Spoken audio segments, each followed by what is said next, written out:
we have our senior industry strategist, Phil, to help share with us. Just a few basic housekeeping. Please help to keep your line mute throughout the session. If you need to, get our attention, you can raise your hand. If you have any question, you can use the chat function and type in your question, and any comments or feedback you can use the function as well. So without much before I forget, we will be recording this session and I'll be sharing out to you in the next 2 weeks time. With that, I shall hand this over to Phil. Great, thank you so much, and thanks everyone for joining. All right, you all should see my slides, and you should see a red cursor flying around the screen. And this is an informal session. Feel free to ask questions as we go along. You can wait to the end if you feel either way, whichever you prefer. If you do type your questions in the chat box, I won't have easy sight of them as we present. So if you'd like to come off mute and ask a question anytime, please feel free to do so. A little bit about myself. So I'm relatively new to Opentex. I've been with the Opentex for about 8 months. I come from the energy sector. I'm not a software expert. And so as we go through these slides, I'll speak to how I see the energy sector through the lens that I've developed, having worked in the field, having operating, maintained critical equipment. I spent the first nearly half of my career with the largest oil field service company in the world, lowering sensors down wells, and those sensor readings ultimately tell the clients where the oil and gas is and how much. The second half of my career, I spent on the industrial sensor side, so automating power generation facilities, refineries, chemical plants, all the sensors that take readings, pressure, temperature, level, flow, all those sensors that automate facilities. I worked with the largest manufacturer of those sensors, as well as some smaller manufacturers of those sensors as well. Spent some time with GE, and that was my first exposure to software. Spent a couple years in their GE digital group working for ServiceMax. So I'm relatively new to the software world when it comes to Kubernetes and managed services. I'm still learning all those cool features of software. I really bring kind of the user lens to the information that I'll share today. I reside up here in my home state of Alaska, just outside of Anchorage, Alaska, hence the background in my view. And the background is straight up my office window here. So that's kind of what I see. Got a fabulous view. These are the topics we'll touch on. We'll go through just an industry overview, trends, buying actions, and solutions sold and industry solutions across the energy sector. Before we dive into an industry overview, for anybody that's new to Opentex and the partner community, I just want to spend 60 seconds on this. Opentex specializes in the domain of information management. And what surprised me in my early days with Opentex is not many customers, at least in the US and my exposure to in some areas of the world, not many companies are familiar with the domain of information management. In the domain focuses on structuring what is commonly considered unstructured information. And so some common forms of information that is commonly unstructured is content. It can be engineering drawings, P&IDs, lease contracts, sales contracts, invoice, any type of content that often is unstructured. We have solutions that structure that type of information. Business networks, supply chains, and the broader ecosystem. Having spent half my career in sensors, we have an industrial IoT platform in that part of the solutions to integrate sensor information with other pieces of information, such as content. Content can be integrated with sensor information. Pretty cool stuff here. Digital experience, the customer journey, and helping customers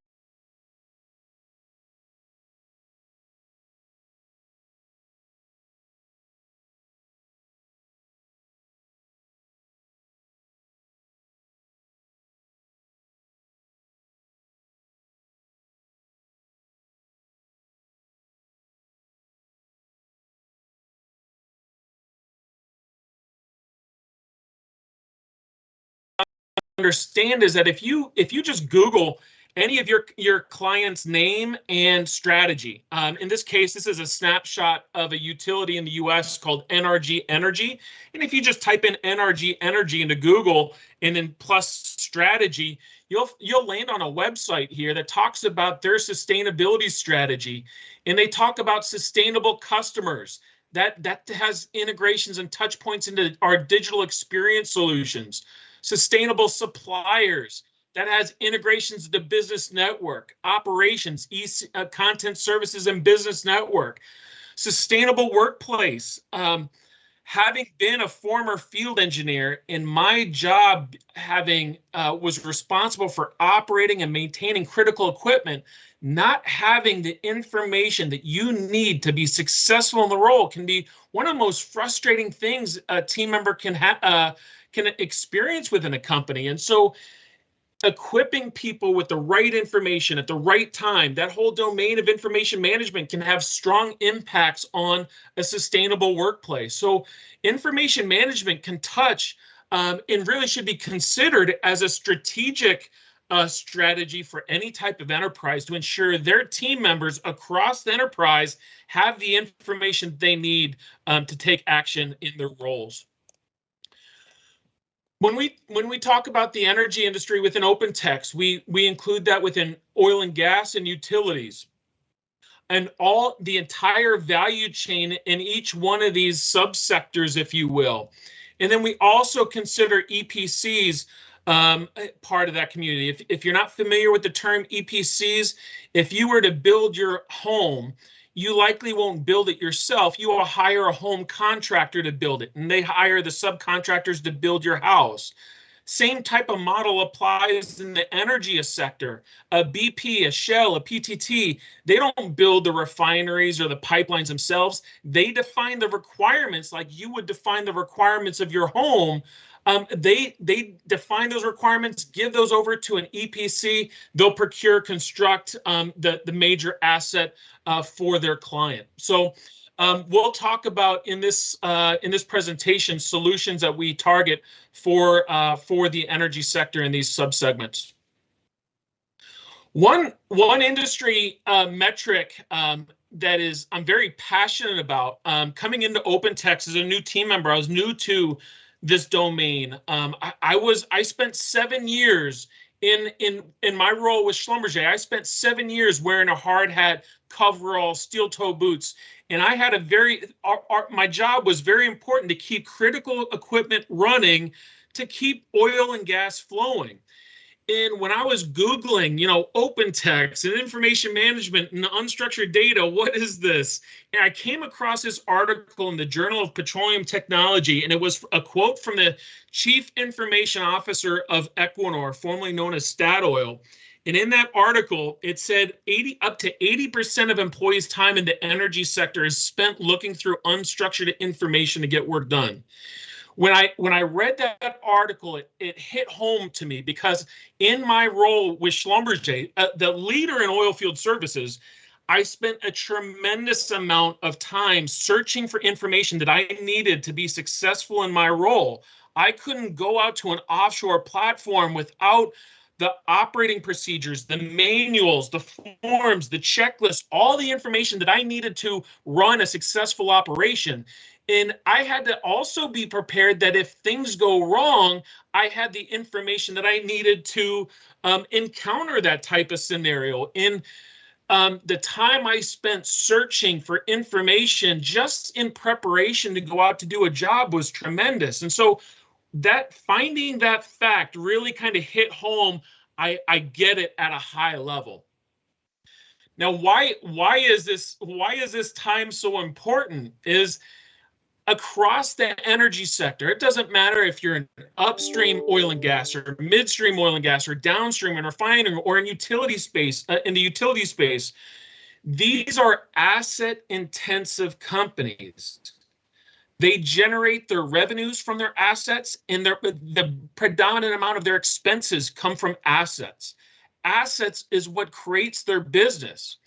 And so they make money by adding new assets, building a new refinery, building more pipelines, by connecting more customers to the grid. And any delays in those projects ultimately cost those companies money. Asset downtime, especially unplanned asset downtime, when assets go down, that costs them money. There is a general trend of operating more assets with less people.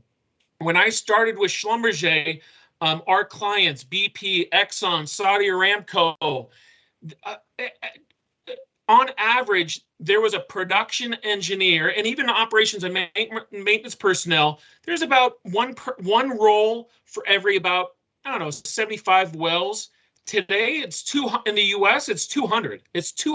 One production engineer will oversee the production of 200 wells in the U.S. Now that ratio will change wherever you are in the world, but the general theme is the same: is that with time, the trend is to operate more assets with less people and be more productive. Doesn't matter if you're in the engineering function, operations and maintenance function, and so forth. And you've got to do all this and still remain safe and compliant. And so if people spend a bulk of their time searching for information, ultimately it compromises the business. And so I'm very passionate about this area because it rings home through the lens that I've developed having worked in the field. So that's a little bit on the industry overview side. We'll get into some trends and some buying actions. I studied, during my time in my career, I went back to school and worked in also got a master's in economics as I worked. And the reason why I got a master's in economics is, having been a field engineer, I became fascinated about the global economics of energy, and I wanted to study it further. And so a lot of the next few slides really kind of touch on the global economics of energy. And right now, you probably all feel, just like we do in the US, is that energy prices are going up, and they likely will go up for quite some time. And the reason is the last time across the board, oil, natural gas, coal, electricity, the last time all those commodity prices were going up like they are today was back in 2010. And if you look at the difference between back in 2010 and today, back then there was 6.9 billion people. Today there's 13% more global population. Back then, nearly all forms of energy were still continuing to grow. Coal was continuing to grow. Nuclear plateaued and began to decline. It was basically on a plateau, maybe slightly increasing, but eventually it began to decline shortly after 2010. Oil and natural gas was continuing to grow. Renewables were in the early stages of growth. Today, if you look at the environment, coal is socially constrained. Nuclear, at least the nuclear today as we know it, fission is socially constrained. One that I'm passionate about, oil. Oil is geologically and socially constrained. Every oil well goes up in production and goes down in production. And there always becomes a point in time where existing oil wells, the production from them are naturally declining faster than you can drill new wells, right? Growing up, I grew up, born and raised in Alaska. When I was a teenager, Prudhoe Bay to this day was the largest oil field ever found in North America. When I was a teenager, it was producing 2 million barrels of oil a day. Today, it produces less than 25% of that, about 470,000 barrels of oil a day. And the reason, because just the fields naturally decline. Today, the world produces about 100 million barrels of oil a day. And likely the world won't produce much more because there's a ton of oil left. There's a ton of oil left around the world. It's not about how much is left, it's about speed, how fast you can produce it. And there are geological, just as a human being has a physical limit to how fast a human being can run a mile, there's a geological limit to how fast oil can be produced on a global scale. And so there's significant constraints. Really, if you look at it, if these constraints hold on coal and nuclear and these social constraints, really the only forms of energy that have significant amounts of room to incrementally grow are natural gas and renewables.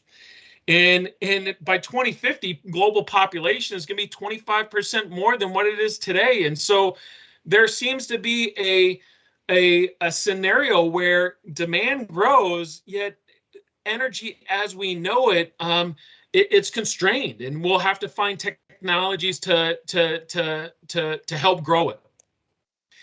If you look at the prices of last year versus this year, and these percentage increases were taken, I captured these before the events that are happening now in Ukraine. Oil was up 57%, natural gas up 66%, LNG up 54%. Significant increases across the board from an OPEX perspective. Companies will have a need when prices are this high. They do not want equipment to go down, right? Any type of unplanned downtime, doesn't matter if it's a pipeline, a refinery, a grid, a power generation plant. When prices are this high, you want to keep on raking in that money. And so OPEX is a key driver for the energy sector with these elevated prices. There will be tremendous CapEx growth across the energy sector as well.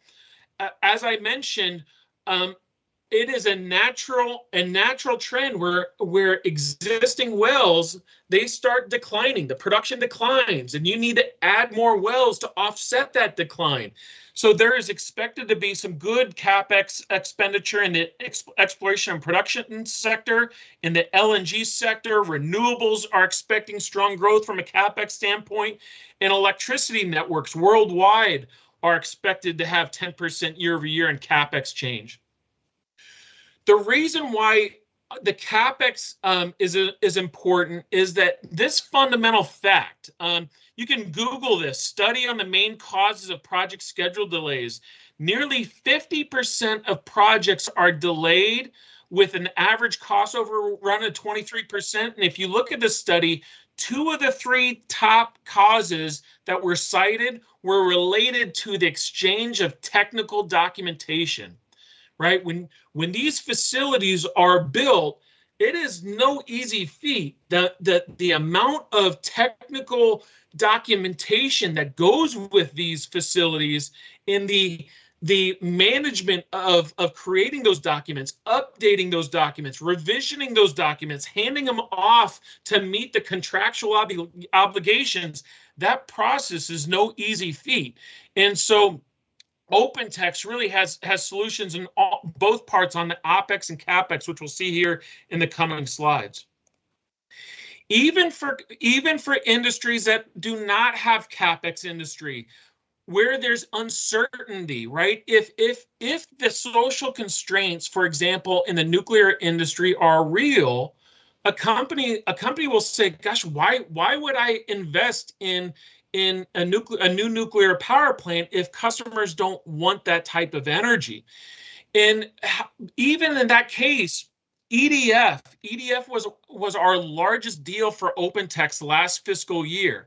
And you can see EDF is the nuclear company in France, and it shows the average age of the nuclear facilities in about the early 30 years. On average, the nuclear power generation facilities are about 30 years old. You can see not many new facilities, right? Not a lot of CapEx investment. And the reason why they invested in modernizing their content management system is they wanted to strategically extend the life of these facilities. And to extend the life, to operate these facilities longer, they need to have accurate, up-to-date information at the fingertips of people so that they can take action as needed to better operate and maintain those assets. And so even in industries where there's uncertainty, there ultimately comes down to a company saying, do I want to invest $9 billion in a new facility, Or should I invest tens of millions of dollars in software, a new technology to better operate and maintain the assets that I have? And in times of uncertainty, you know what? that is a very valid decision that is confronted by executives. And when there is an uncertain future, you may very well tie to invest in technology and software to better operate your business. One of the technologies that will get a lot of investment here in the coming in this decade that we're in is cloud. Is the energy sector is behind. It's behind, and they know they need to catch up. Other industries are ahead of them. And in times of constrained supply across the entire energy sector, companies know that they need to modernize their information into the cloud. And this, according to this Bloomberg resource, cloud computing in the oil and gas industry will grow by a factor of 9 times. In the utility sector, it won't grow that fast likely, but it's probably not too far behind either.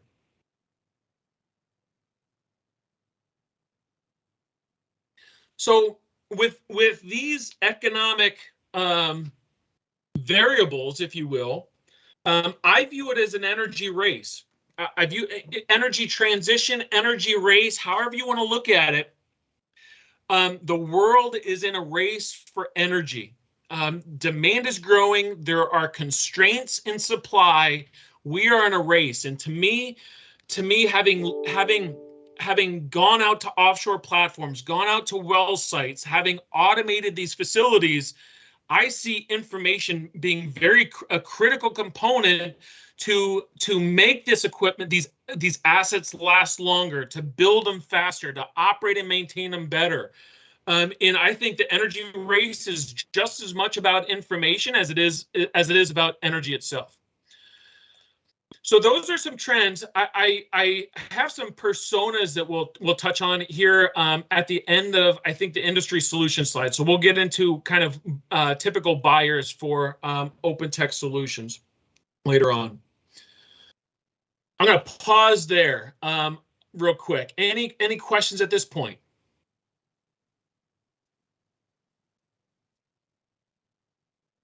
Nope. All right, we'll keep going. So some solutions sold. I just went into our Salesforce instance and I looked into oil and gas and utilities, and I mapped them out here. A lot of similarities, as you can imagine, even though these industries are different, right? Customers view themselves different. At the end of the day, they're both asset intensive. And so the business model has a lot of similarities. And so the technologies that they purchase from a software perspective have a lot of commonality. The main difference is on the utility side. Since they have a direct content, they serve millions of people in their community. That digital experience in terms of their website design, their call centers, the communications they send to their customers, that commonly is unstructured information. And so there's a whole variety of solutions that help structure the customer experience on the utility front. And the reason why that's important is that at the end of the day, the world's going to transition to a more sustainable energy future, and customers need information to help them make decisions accordingly. And so providing those personalized communications and structuring that information so that the utility can help the end customer in their journey of becoming a more sustainable customer, that's a key point for utilities. On the oil and gas front, companies like Shell and BP, companies that are very transparent in their strategy, that renewables are a key part of their strategy. They realize that in the next 30 years, customers will have the most energy choices they will ever have in the history of energy. With the rise of renewables, we're already seeing it today. When you go to a gas station, a lot of times, not only is there a pump to fill up your car with liquid, but for cars that are electric, there's an electric cable as well to charge an electric car. And so with time, customers are increasing their choice of where they get their energy, and companies like Shell and BP are innovative, saying they know this trend is going on. They want to move closer to the end customer. They want to make sure that they are close to the end consumer as the number of choices they get increase, and that's a key part of their strategy. So those oil and gas companies are starting to utilize this type of software to increase the number of customer engagements that they have to keep their customers close, to ensure a strong brand and to help them guide their choices in the future. All right, so those are the most common solutions sold in Opentext for oil and gas. So you can see a lot of commonality, and that is kind of the fundamental difference. Industry solutions. All right, so the main solution I want to touch on here is a solution called Asset Information Management for Energy. We just launched it within this past month. And this solution really lies within this solution family right here. And it is a marketing bundled solution to automate the information of content across the energy enterprise. And we'll talk more about it here in the coming slides. So these are the solution components that make up the bundled solution.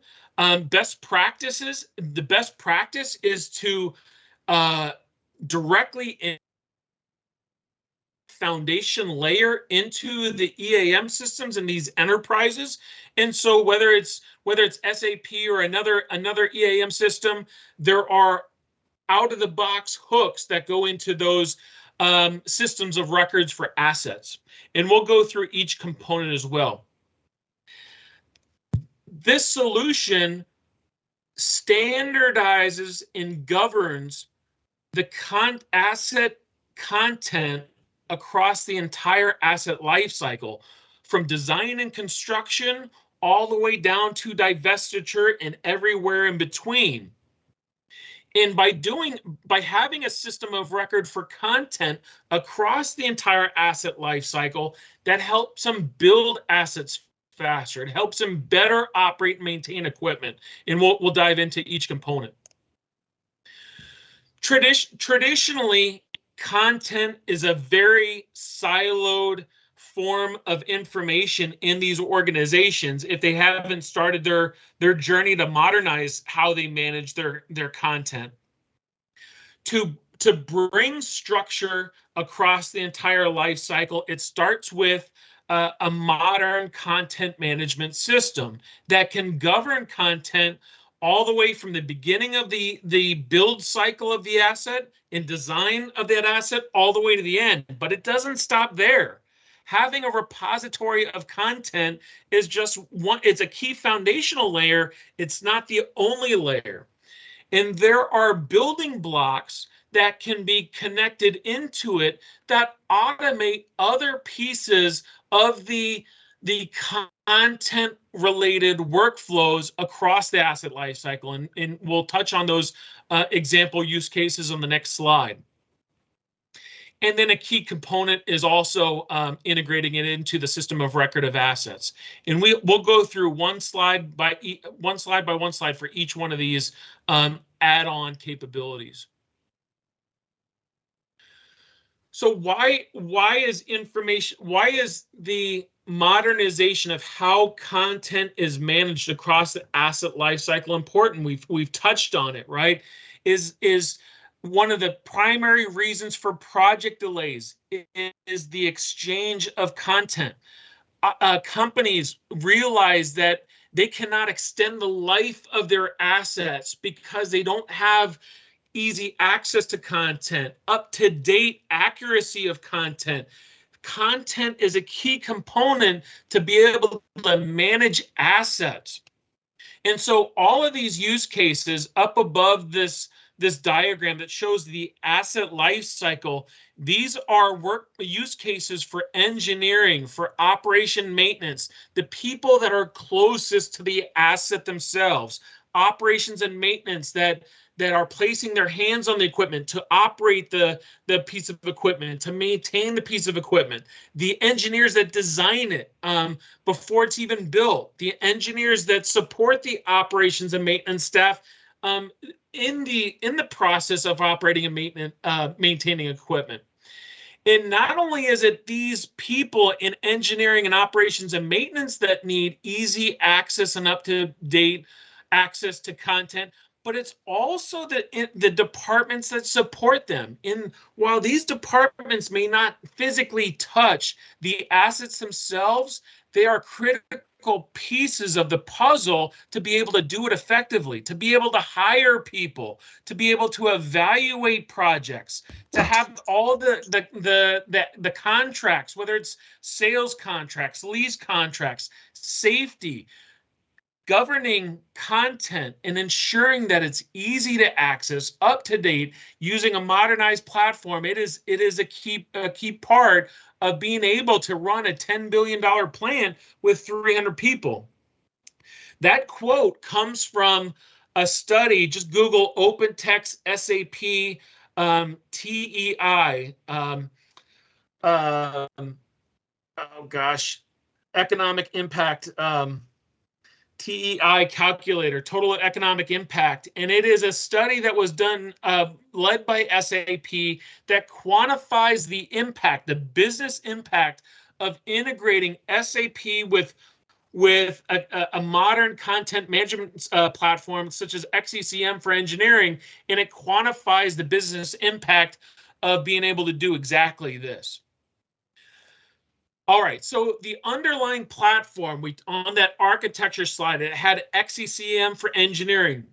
That is the underlying foundation layer because it has the out-of-the-box integrations to connect into applications that are used daily by people, whether it's the asset management system of record, HSE systems, legal records, project informations.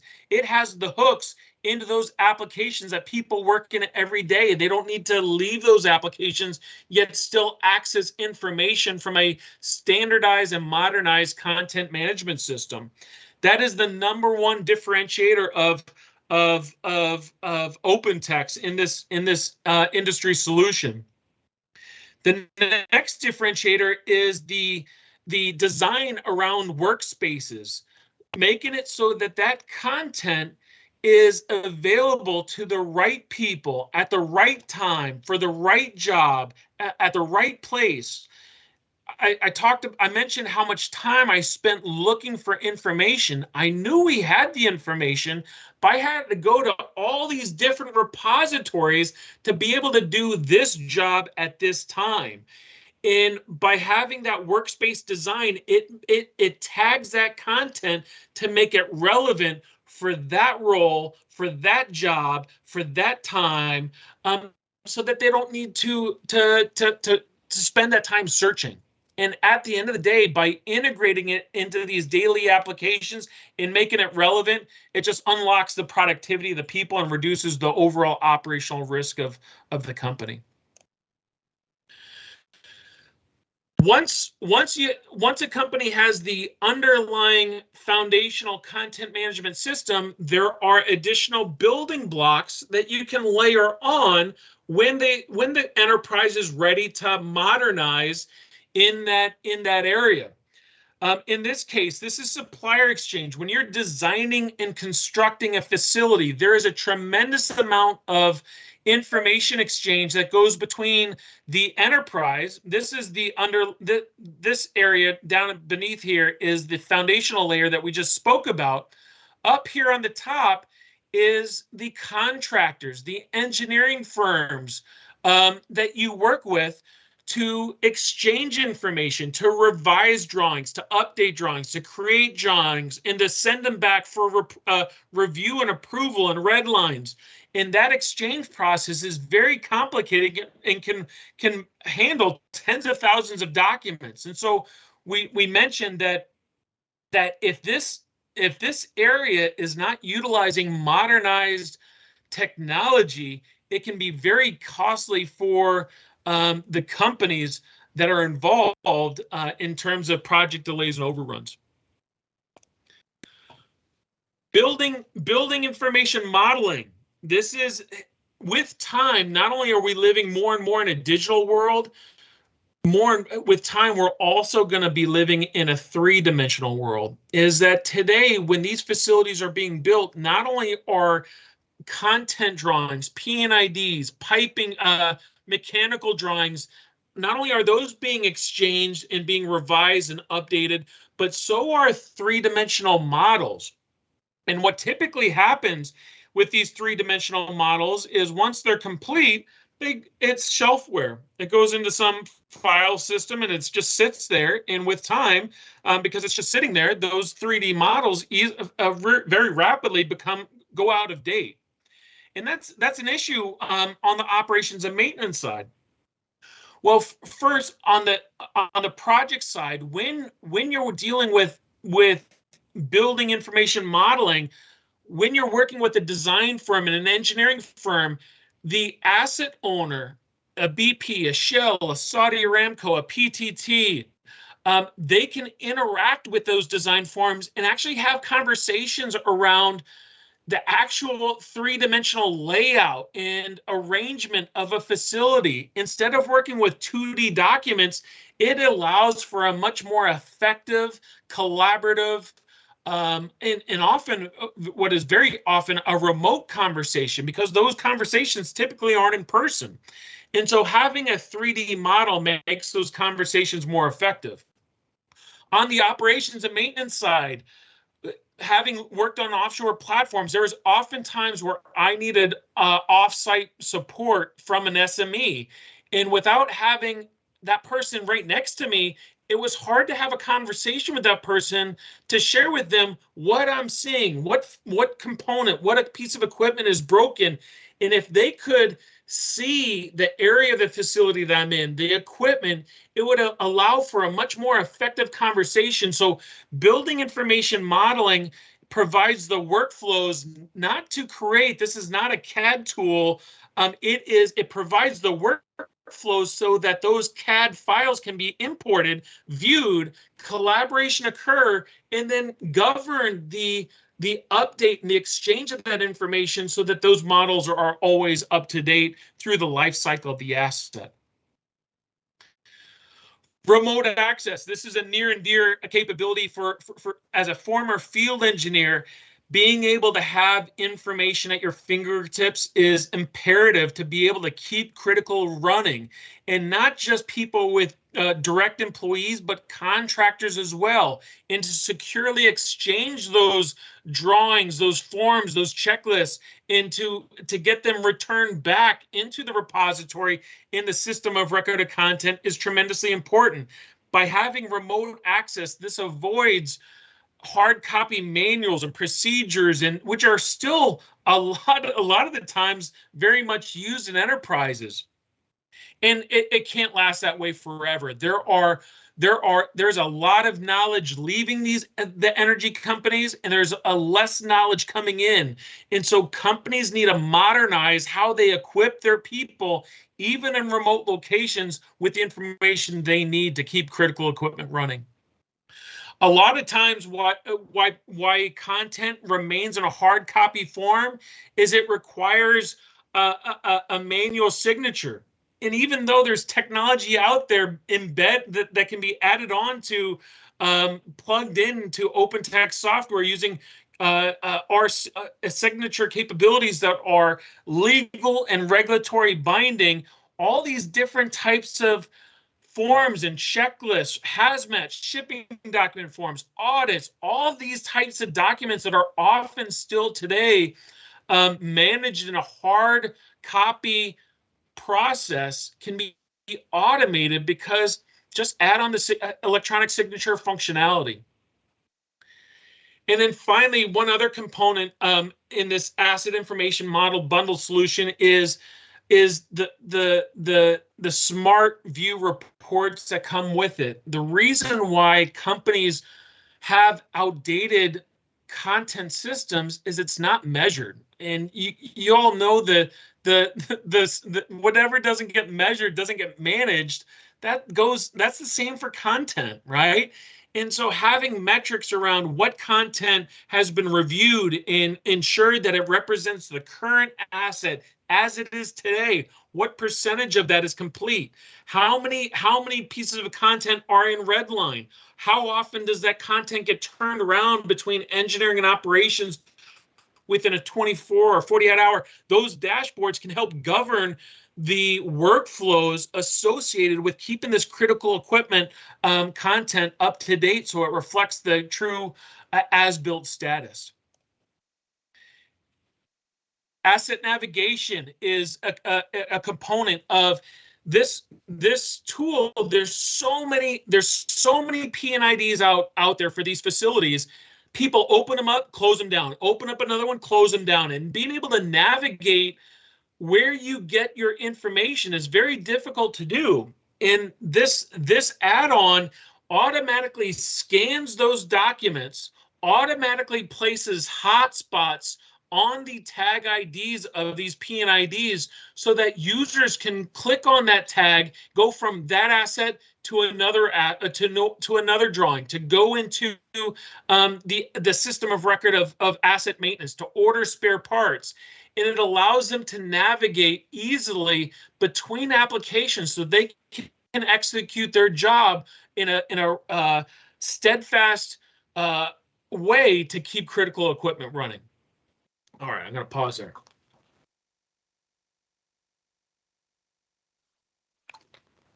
Almost done. I'm going to spend one slide on. You mentioned I showed you in that the most common solutions that are sold in the oil and gas and utility sector. One of them was from the Digital Experience Group, and I touched on it already. Is that in the next 30 years, by 2050, consumers will have the most energy choices they will ever have had in the history of energy. If you ever do a Google search on BP Energy Outlook, Annual Energy Outlook, and they just released their latest version within the past few weeks. And their chief economist in their summary video, he mentioned exactly that. And by 2050, consumers will have the most energy choices they will ever had, because it's going to be an all hands on deck to make sure the world gets the energy it needs, whether it's still fueling up their cars, charging up their cars from an electric standpoint, adding solar panels. Consumers will just have more choices. And as they gain more choices, utilities and oil and gas companies that strategically see this and they want to stay close to the consumer, they will want to adopt technologies where they can personalize messages to stay close to those consumers as the number of choices increases for them. So there's a number of technologies or solution components in the customer experience for utilities industry solution to help structure what is often unstructured information, customer communications, the personalized messaging for customers, the web content, the rich media, whether it's videos and photos to make it relevant for that type of customer, the voice of the customer and the analytics behind it, the contact center. So there's a number of solution components that can be built upon, kind of like building blocks like the other solution we went through, to enhance the customer experience as they transition to a more sustainable future.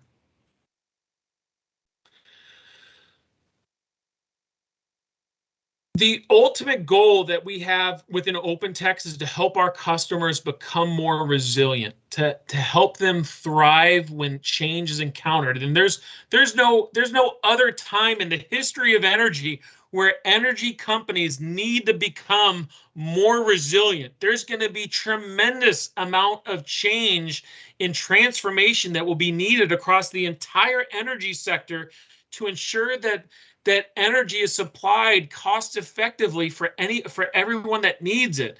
And so here in the coming slides, I'm going to share with you kind of some key reasons on how we help companies become more resilient and some of our, why to consider Opentext. We touched on our deep integration of applications, is that to structure content, it needs to be structured with the applications that people work with on a daily basis. Whether it's the EAM system, the HRM system, on the utility side, maybe Salesforce, they need to work in the applications that they do daily, and to be able to structure that content, our deep integration application experience into those applications is a key differentiator. The ability to govern it. We automatically apply metadata to these pieces of content so that it is relevant and timely at the right place, right time, right person, right role to be able to take action on it, whether you are at front and center at the asset or in a utility customer center and you're speaking with a customer. Everyone needs relevant and timely information in the form of content to be able to execute their job. We have, out of the 120,000 customers that Opentext has, about 10,000 of them are across the energy sector. There's a number of use cases. I've got a couple slides on some examples here on the following this. And as energy enterprises modernize and scale and transform how they manage information, we can our solutions scale and perform with them. If you go to our published customer stories on the Opentext website, there's about 50 across the entire energy sector. I just copied a couple here just for point of reference. This one's for ADCO in Australia, a utility, and how they utilize XCCM for engineering and cloud managed services to modernize how they manage content and not deal with all the IT infrastructure that they were maintaining previously.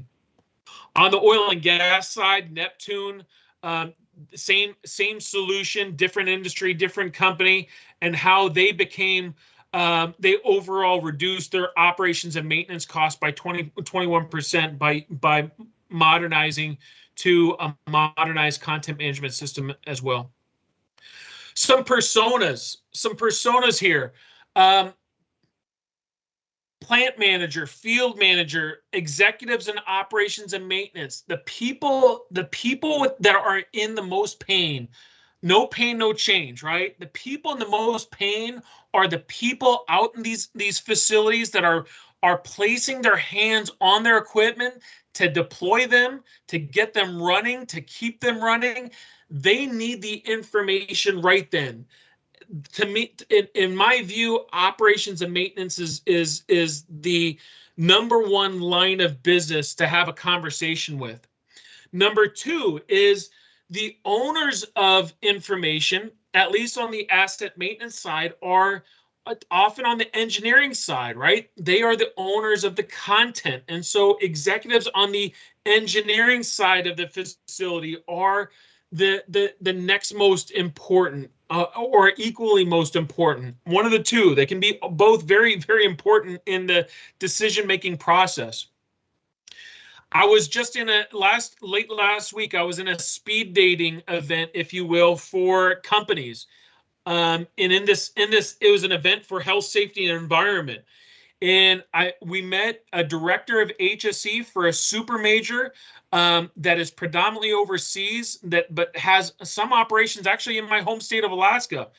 I met with the director of HSE, and it was just super timely where they were kicking off a project that they still have hard copy files in their office, and they were downsizing their office. They needed to decide which files are going to digitize, which files are going to go to, Iron Mountain, and then they also had a smart operator initiative as well. And so this HSE executive is tying us into a committee that is being formed to modernize how they modernize this information. And so HSE in really any one of these lines of business can be an avenue to uncovering pain, if you will.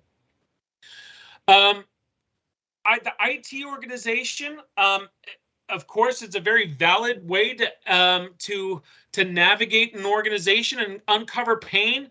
What it comes to is sometimes they act as gatekeepers. If IT's plate is full and they are supporting as many projects they can, it's hard to get their ear. And so the people in the most pain are in the lines of business. And from what I've seen in the short period of time that I've been with Opentex, the most success has been in that area. Let's see here. Some questions. I like that you saw that fact of the percentage of time companies spend searching for unstructured information. And even though I'm not an IT expert, I don't come from the software field, a person that spent time searching for information, it's very intuitive to understand what this term unstructured means. Unstructured information, even though I didn't know the formal definition, once I heard it for the first time, like that sounds like the challenge that I encountered with all the time I spent, right? And so even you can ask this question to an IT actually, if you ask this question to an IT person, they may not be close enough to the pain, and so they may not have an answer. I use this question. I typically pause when I deliver this message to clients. I pause on that slide. I said, what would you estimate this to be for your enterprise? And for a specialty chemical company in the U.S., it was a meeting with their CIO and key lines of business leaders. The stakeholder for asset maintenance spoke up and said, we spend 50% of our time searching unstructured information. It's an easy question to get pain out on the table. What are the causes? You know, is it from content? Is it from a lack of reliable suppliers? You know, what causes it is a great follow-up question. What impact does it have on your asset operations? We talked about unplanned asset downtime, project delays, HSE. It can have other impacts that are not listed in here. In some in a lot of facilities, throughput. You want to get as much oil processed through a refinery as much as possible, right? A refinery maybe is designed for 600,000 barrels of oil a day, but it's only processing 500,000 barrels of oil a day. Might be because of unreliable equipment, may need some maintenance, whatnot. But to move from 500,000 barrels of oil a day to 600, increasing the throughput through that asset can have a tremendous impact. And to be able to do that, you need the right information to be able to do that. It can be availability. A lot of these facilities have redundant equipment. So if a piece of equipment goes down, there's another piece of equipment that can easily be turned on to keep that process going. And so making sure that other equipment is available in case it's needed can have another very significant impact to the operations of a business.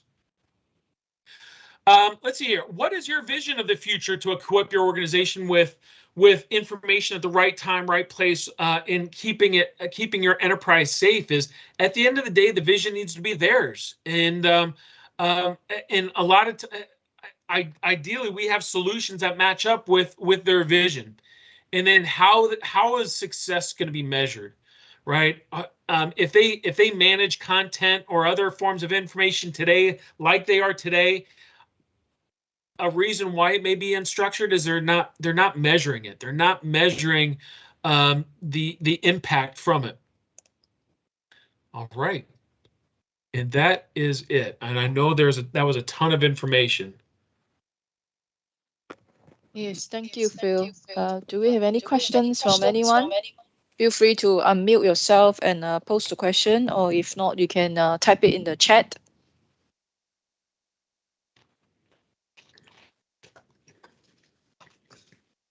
Any George questions? here from Melbourne. Hey, George.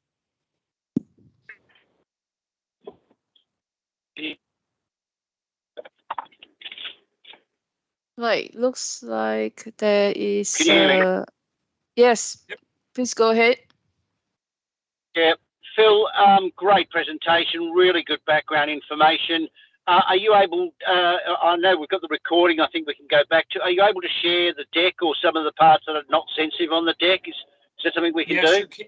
Yeah, sure can. Yok Chan, I uploaded the deck to CoreShare, and if Yep. I didn't convert it to PDF, maybe if you could convert it to PDF and send it out to the team, that I think that'd be great. Yep, we'll do that. Thanks very much, Phil. That was fantastic. Thanks, George. Any other questions, comments, feedback?